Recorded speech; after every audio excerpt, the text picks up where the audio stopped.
boy Tazz, and of course, you are listening to or watching the Intro Podcast. And of course, I have my co-host. He's a supermodel. He's a dancer, like tap dancing and all that stuff. He's stupid. The one and only in the house with me, man. What's up, Mr. Willie Beamen? Y'all know what it is, Willie Beamen. If y'all know what it is, go watch Any Given Sunday, man. Shout out to Jamie Foxx, but I stole the nickname, so it's mine. Hey. I love that movie, and I was literally about to ask you again how you came up with that name for you, but then I thought about the movie, so yeah. Yeah, it stuck with me, man. Everybody been calling me that for the past couple of years. So I'm like, man, I'm gonna roll with it, man. So all right, so, I have to ask then, what's your history with sports? Did you play? Yeah, I definitely grew up playing sports, from baseball to football to basketball, everything, man. Wow. I played for Stop Six can't remember the other name. I played for Southwest Jaguars, Stop Six Blue Cats. Okay. Yeah, and then I played for the Southwest Jaguars. I played baseball, man, played basketball. So Dang. yeah, I played it all growing up. Did you ever want it to be a part of like a career choice? I made an attempt. Okay. I made an attempt, but as I got older and got into high school, I was like, nah, it ain't gonna work for you, man. Especially with my size and all of that. So I had to figure out what my gifting was. Yeah. And when I discovered the ability to dance, man, to be free in that, okay, yeah, this is it. Yeah. Mainly I come up with it myself. Depending on my vibe, depending on my mood, what song choice I want to pick, man, to kind of draw people in and build an audience. But depending on how I'm vibing, man, I just pick a song and just freestyle. I have a couple of favorites. I think I've actually favorited every single one of them on TikTok. If I could dance like you and sing like me, I would you wouldn't need a Chris Brown. I'm sorry, Chris. I lied because you sing better than me. But y'all kind of dance alike. That's my guy. I was just about to ask, like, who do you look at as opposed to a dancing inspiration? Chris Brown is definitely one of them, man. Okay. That's one guy that is very, very gifted, well versatile, man. He can do any and everything, man. Absolutely. And then singing at the same time, that takes a strong strategy. But no, Chris is my guy, and of course, I know y'all see the shirt, baby. Mike, MJ, that's my guy. I want to be like Mike. Yeah, that's my guy, man. I still listen to all his music to this day. I'm gonna have some Mike content coming soon. Okay. Yeah, I'm gonna do that too. I'm still looking forward to the dance that you have coming up in December, right? Yeah, it's here. Yeah, baby. I'm looking forward to that. Yeah, we're gonna sneak some live video on social media for that one because I need everybody to see what I'm seeing on TikTok. That if y'all not following them, as a matter of fact, how can they find you on TikTok? Yes, y'all can find me on TikTok. Just type in Willie Beamen, man. WillieBeamen, man. Y'all can find me on TikTok where all my content is: dance videos, inspiration, motivational, spiritual, whatever God leads me to do, man. It's all on there. Yeah. So let's jump right into what's about to happen within the next 2 weeks, which is the 2024 election. Of course, we have the Orange Man versus the Black Queen. I want to play this for you, and because this is the person that everybody's in hoops about voting to become the next president of the United States. Shorter, it wouldn't be as good. And I didn't want to do that. I said, when I come here, I'm going to tell them the real story of Arnold. But Arnold Palmer was all man.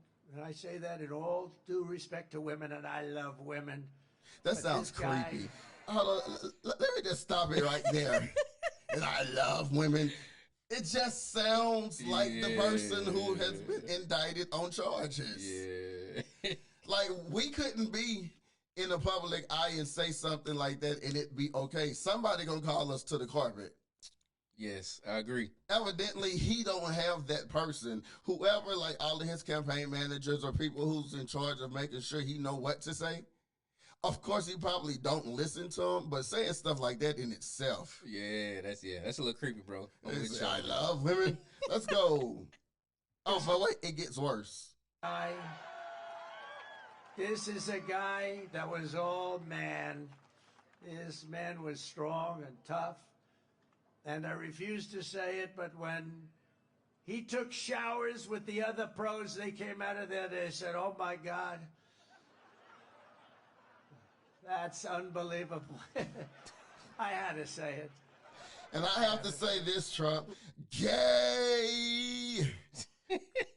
Like, we're in the last couple of weeks of an election where right now you literally supposed to be talking about what bills, what plans, what policies you have for the people who you want to vote for you. Right.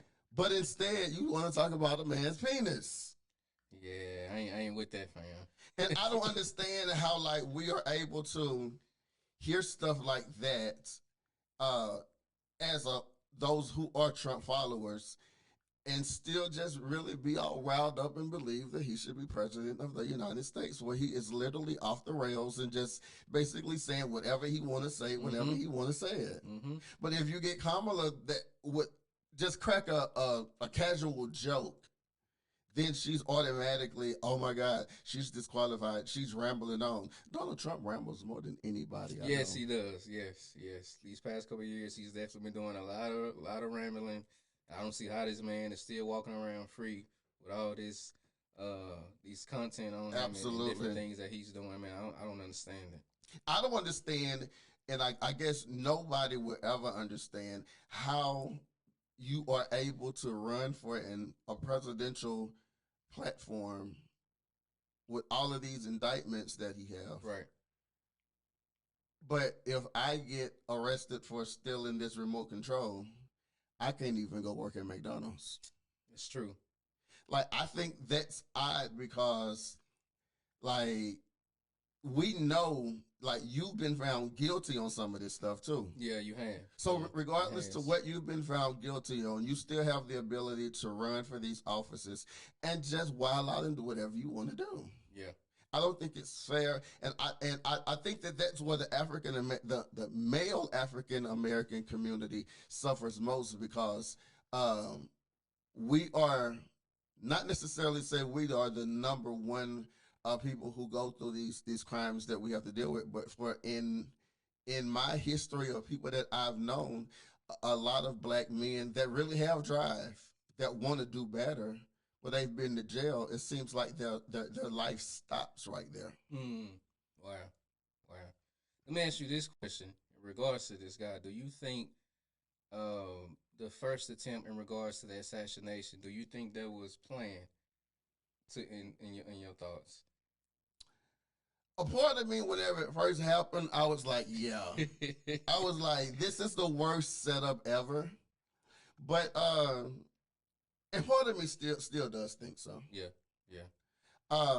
Okay, so if you're going to go there, my question is this then. How do you feel about the attempts whenever Donald Trump is,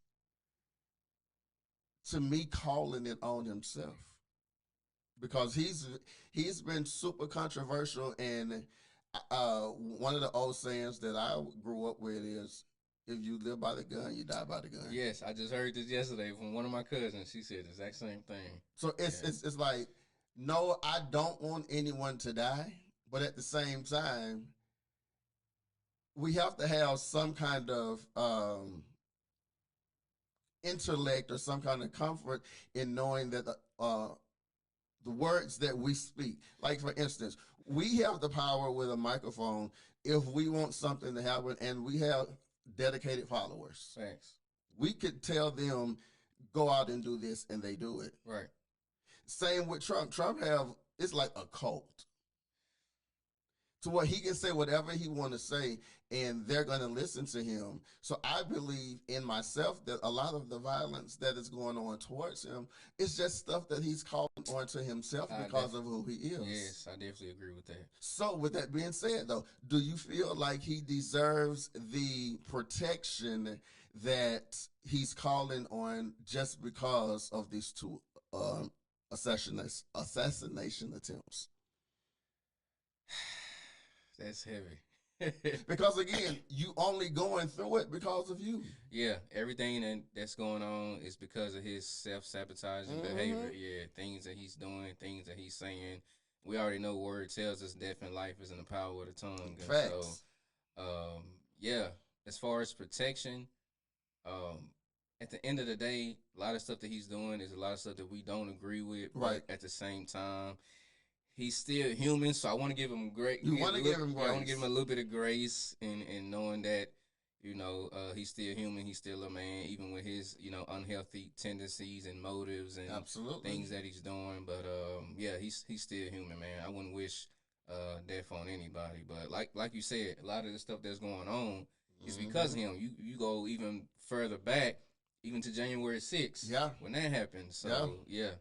So there's a lot of people who are angry, and the funny part about this is both of the assassination attempts were done by Republicans. Yeah, that's what I heard. Yeah, that's what I saw too. So we can't even, people can't say, oh, the Democrats are trying to kill Trump or they trying to get rid of him. No, it's the people in your house. In your house. Or as he would call them, it's the enemy from within.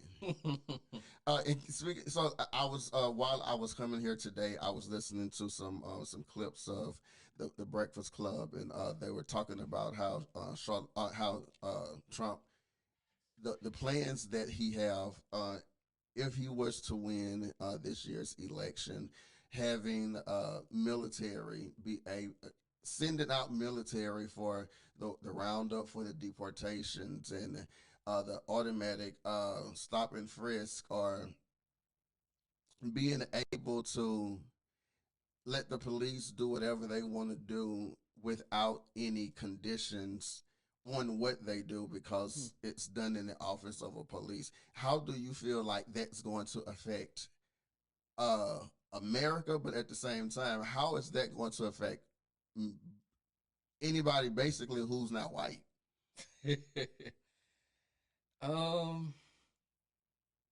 don't think that's a smart move. I don't think that's cool. I think police officers or people who are in law enforcement still have to be held accountable for the things that they do, how they police. I mean, we look at them as people who are supposed to protect and serve, not have this unhealthy motive or have these unhealthy actions towards people who they're supposed to be protecting and serving for. And so, no, I don't. Yeah, I'm not with that, man. But the funny thing is, there's a lot of people who actually believe this is the way life should be. It's kind of like what I'm getting from this whole election from Trump's side is, if you're not white, you're not right. And if you're not white, we don't even want you in the United States of America. Yeah. Which is strange to me because hearing the things that he's saying about anyone who's not white, whether you're the Haitians, whether you're from Venezuela, whether you're Hispanic, whether you're black, there are still so many of those people that he's dogging out that's still ready to vote for him. And I do believe everything that Donald Trump say he's going to do, I do believe he's going to do his damnedest to do it. One thing I absolutely feel sure that he's going to do is if he gets into office, he's literally going to try to make sure that there's never, ever another election. Wow. And while he's in the process of being the president, I do believe that he'll be grooming, whether it's a Trump supporter or one of his children, that once he died, that they take over because they have the same mental capacity as he do. Wow. So that's another reason why I tell you guys to go vote. Yes. Right now, early voting is open in a lot of states. I don't tell you who to vote for. All I tell you to do is go vote for Kamala Harris. But I'm not going to tell you to go vote for her, but go vote for Kamala Harris because that's who I'm voting for. Thanks. Hey, wait, look, y'all, do me a favor. Give me 1 second, and we will be right back. But you are listening to or watching the Intro Podcast with the one and only Tazz and Willie Beamen. Did y'all know he could sing?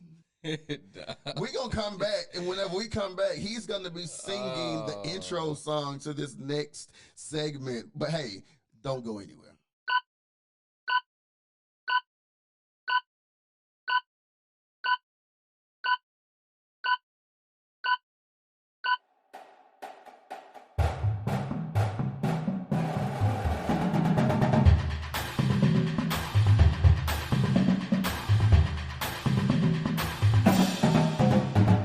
What's good? What's good? What's good, y'all? It's your boy Willie Beamen back in the building one more time, man. One more time. We are here for the sports segment, man. This is the Willie Beamen quarterback sneak segment, man. I want to give you guys some updates in the sports world. First off, I want to start off talking about, I think this is amazing to share.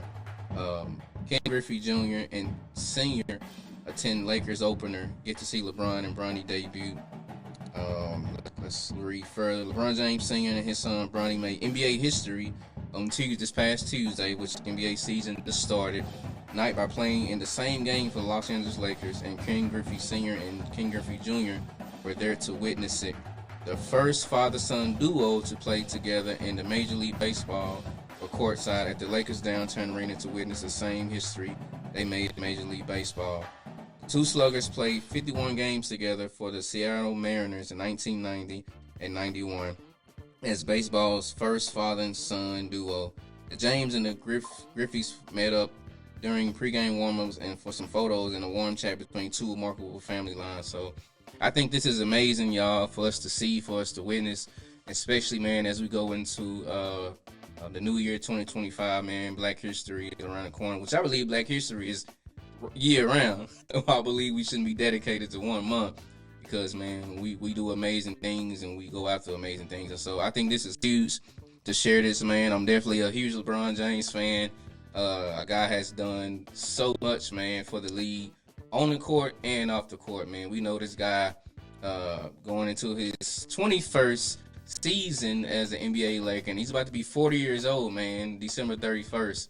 So we think about the game of basketball, we see that as being a little bit too old in the league. We had Dirk Nowitzki, he was on his last leg, didn't look good. We had Vince Carter, who was winding down. We had MJ, who was winding down in those years.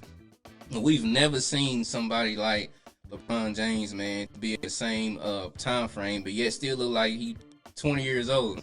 Still like he playing at the highest level, man. So shout out to my boy, man, and him taking care of his body. And that's one thing I want us to understand, man. Whatever you're doing in life, whatever you're going after, whatever you're intentional in doing, make sure that you invest in yourself.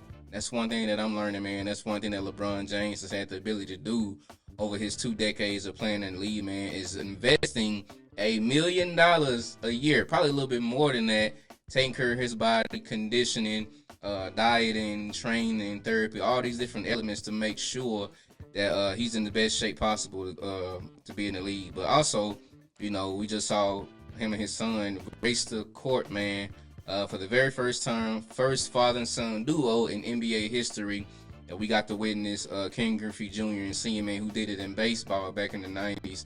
They were courtside watching it, man. So I think that was a very memorable moment for us to watch and see, man. I just hope and pray that Bronny can lean on his father, man, and get the help that he needs and become better. Like I talked about on the last episode, I didn't agree with him going out, you know, this soon. You know, we know the health challenge he had at USC, you know, with the cardiac arrest. You know, he didn't play too much at USC and then made his way into the draft, man. He looked okay. Combine, preseason, he looked all right. G League, you know, he was just trying to get his feet wet. And so, but that's my opinion, you know.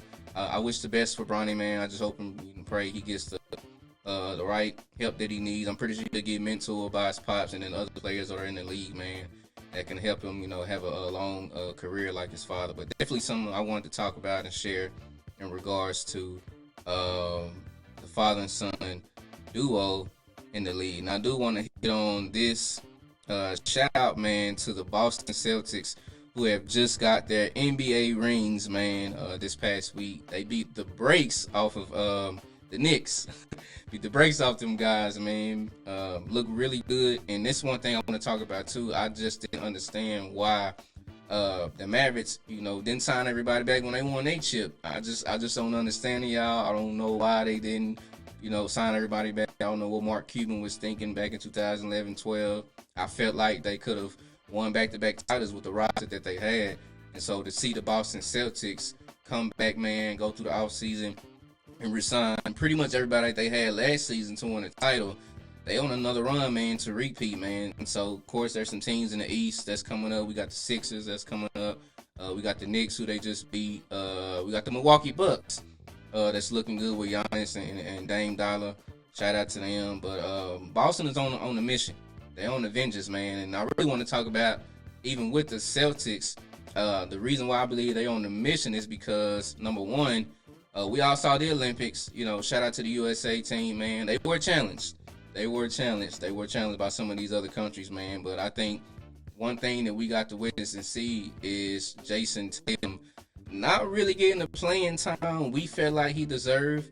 I mean, I don't know what was going on behind the scenes with him and Steve Kerr, man.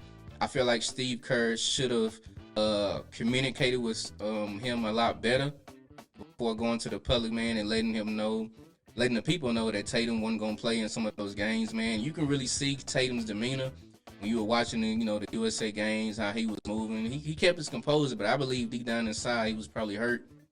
He was probably trying to figure out, why am I not getting the PT I deserve? I just won an NBA title, number one. I was on the cover of 2K. I just got this big contract, man. I'm winning. And then I get to the USA Olympic roster, man. I'm not getting the playing time I deserve. We all saw it, man. But shout out to Jason Tatum, man. Great player, man. Got it out the mud. Him and Jaylen Brown. Shout out to Jaylen Brown, man, who just got a major contract a couple of years. Shout out to those guys in their roster. But, yeah, man, I don't understand why that happened. But them guys on the benches, man. You know, like I said, they beat the brakes off the Knicks in this past week, man. And so shout out to the Celtics. But I do want to talk about those rings that they just received. The Boston Celtics fan had the opportunity to experience a truly historic evening this past Tuesday as the team raised Banner 18. This is an historic franchise. We all know that, man, from the basketball heads. Banner 18 to the TD Garden Rafters. Information regarding 2024 NBA Championship rings. Let's look at it.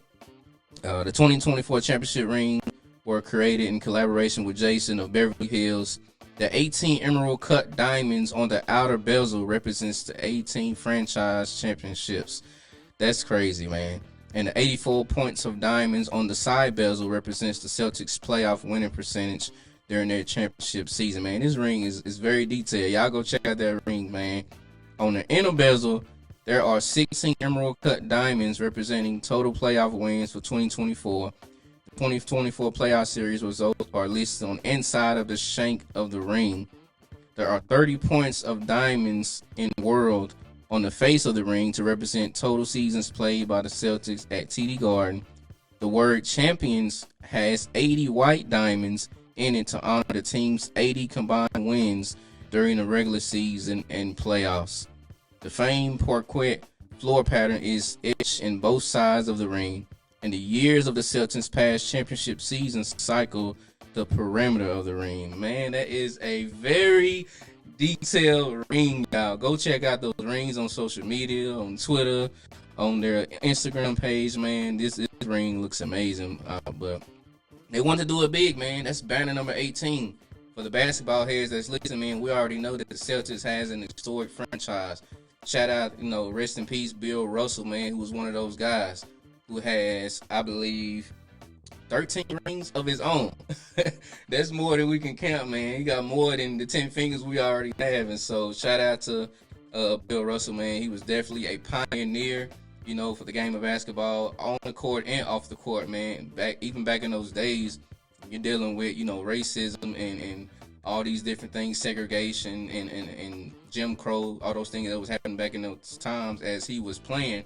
He had the ability to overcome that, man, and be a voice on the floor and off the floor, partnering with people like Muhammad Ali and Jim Brown and all these black pioneers, man, back in those times. And so shout out to Bill Russell, who was definitely a legend, man, for the Boston Celtics. But yeah, man, just want to share my 2 cents, man, in the basketball world. That's what I got, and I will see you guys here shortly. It's your boy Willie Beamen. Peace.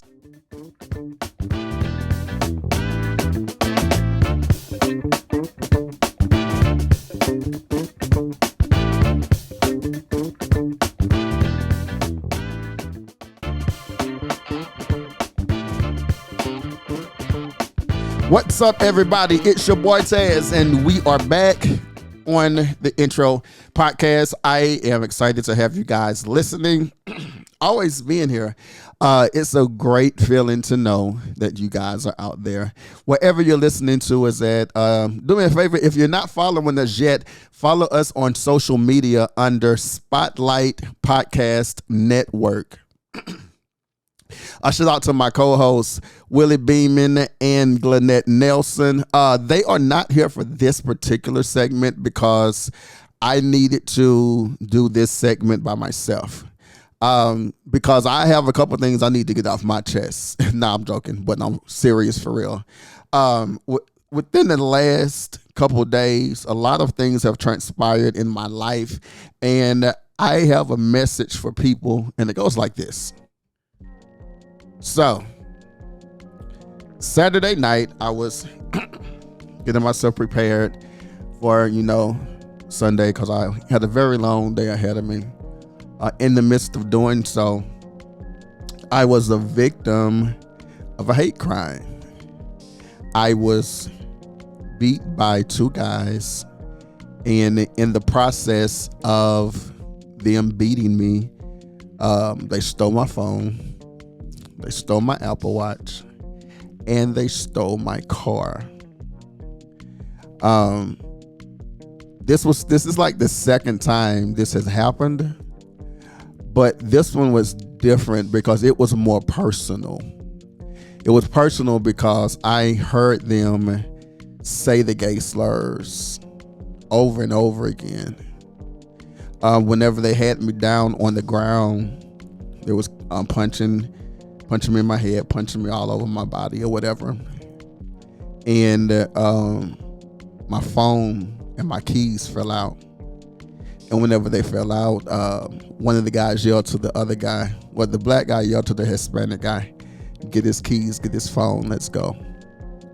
So as the Hispanic guy came back and he got the keys off the ground and they had my phone in their hand, he done his last work, which was basically to kick me in my head a couple times, and they spun off in the car. They left me on the cement for whatever to happen. I don't know what if they thought they had killed me or whatever the situation is, but they left, of course. Shout out to Dallas PD. It took me about an hour to be able to contact anybody because, like I said, they stole the cell phone and they stole the watch. I didn't have a way to call the cops, but I started walking to the store because I wanted to go to the store to use their phone. On the way there, I met a man and a woman that was walking, and of course the man kept on going, but the lady proceeded to call the cops, and I didn't even have to tell them anything because I didn't have to tell the cops anything because I told them what happened. And the lady proceeded to basically tell the cops everything that happened, where I was, or whatever. My first point in this is they were, for me, or to me, they were put in my path because I needed something. They didn't know me. They could have kept on walking, but God gave that lady compassion. And this is not one of the ladies that you would normally approach and ask for anything. But there was something about that moment that God gave her passion for me. So I tell people, don't ever overlook people because of the way they look, the way they smell, or whatever, because that can very well be the person to save your life. And in my situation, that's what it was.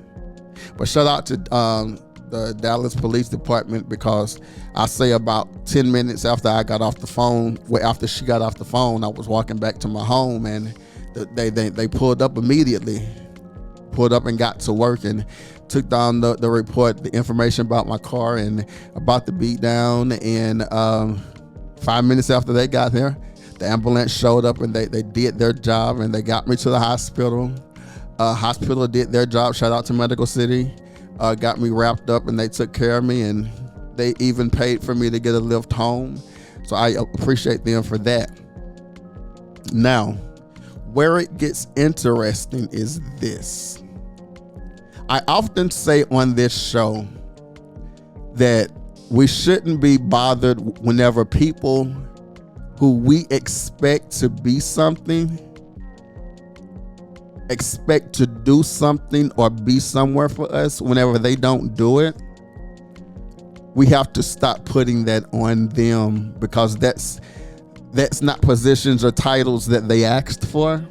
Well, I'm living that now, because I contacted, my family. I contacted both of my brothers, and I let them know what was going on. And keeping in mind, this was Saturday and Sunday, and here it is now, Wednesday morning, 1:30 in the morning. The only thing that I've gotten from them was a text message with praying hands from one of my brothers. I'm not gonna lie, and you all can agree with me. Yes, it hurts. It hurts bad, because you would expect your family, not even distant family, but you would expect your brothers to be that for you. But in my situation, I guess I have to think again, over and over again, because they've already showed me who they were. And the famous saying, once they show you who they are the first time, believe them. I just didn't want to keep on believing them, because I've reached out and texted, and we've had a good conversation, but after that conversation, everything went back dead all over again. But I wanted it to be different this time, but it's just not.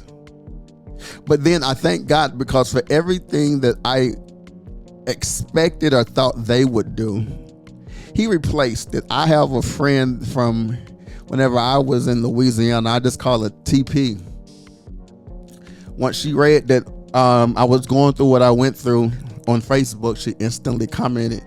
She was like, "What can I do?" The next day, which was today, I sent her a message. I was like, "In case I missed you, because I don't have my phone." Instantly, she was like, "What can I do? How much do you need?"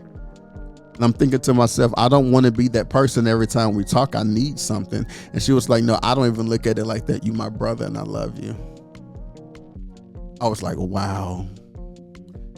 Told her what I needed, and I, me thinking it'll take a while, so don't keep on bothering about it. Within 5 minutes, she had already helped me out. Then I look at my co-host, Willie Beamen and Glennette Nelson, who have been constant text messages in my ear since this has happened, just checking on me, making sure that I'm doing good and if I need anything. And I appreciate that, because again, they have lives and families of their own. They don't have to be that to me, but they choose to, and I appreciate them for it.